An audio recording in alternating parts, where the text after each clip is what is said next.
Michel de Montaigne. Essai. Livre 1er. Chapitre 12. Sur la constance. La règle de la résolution et de la constance n'implique pas que nous ne devons pas nous protéger, autant que possible, des maux et des difficultés qui nous menacent, ni par conséquent d'avoir peur qu'ils nous surprennent.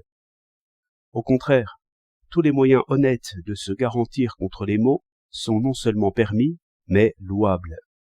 Et le jeu de la constance consiste principalement à supporter vaillamment les malheurs pour lesquels il n'est pas de remède, si bien qu'il n'y a pas d'acrobatie du corps, ni de passe d'armes de main, que nous devions trouver mauvaise si cela peut nous garantir contre le coup qu'on nous porte.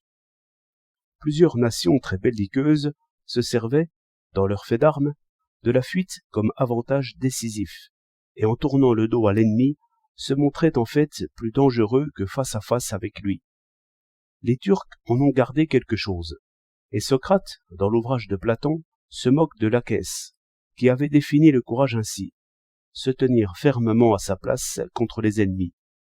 Quoi, ce serait donc une lâcheté que de les battre en leur laissant la place? Et de citer Homère, qui loue chez Énée la science de la fuite.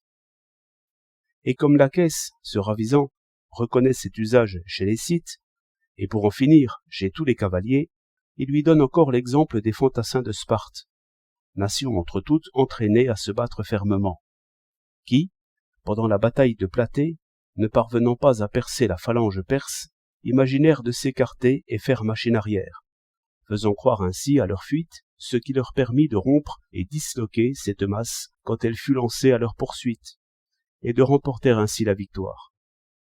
À propos des Scythes, on dit d'eux que quand Darius alla les soumettre, il fit à leur roi force reproche parce qu'il le voyait toujours reculer devant lui et éviter la mêlée.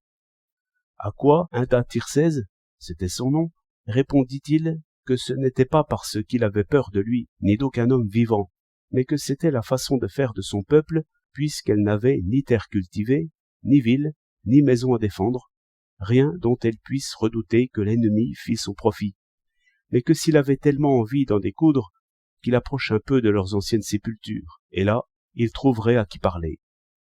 Toutefois, pendant les canonnades, quand on est pris pour cible, comme cela se produit souvent en temps de guerre, il ne convient pas de bouger sous la menace du coup. Sa violence et sa rapidité le rendent inévitable, et il en est plus d'un qui, pour avoir levé la main ou baissé la tête, a pour le moins fait rire ses compagnons.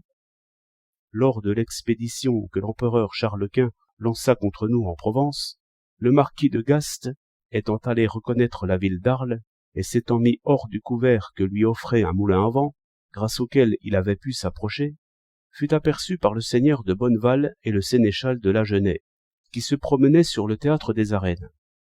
Ils l'indiquèrent au seigneur de Villiers, commissaire de l'artillerie, qui braqua si bien une coulevrine que si le marquis n'avait pas vu à temps qu'on y mettait le feu et ne s'était jeté de côté, il eût reçu la décharge dans le corps, assurément.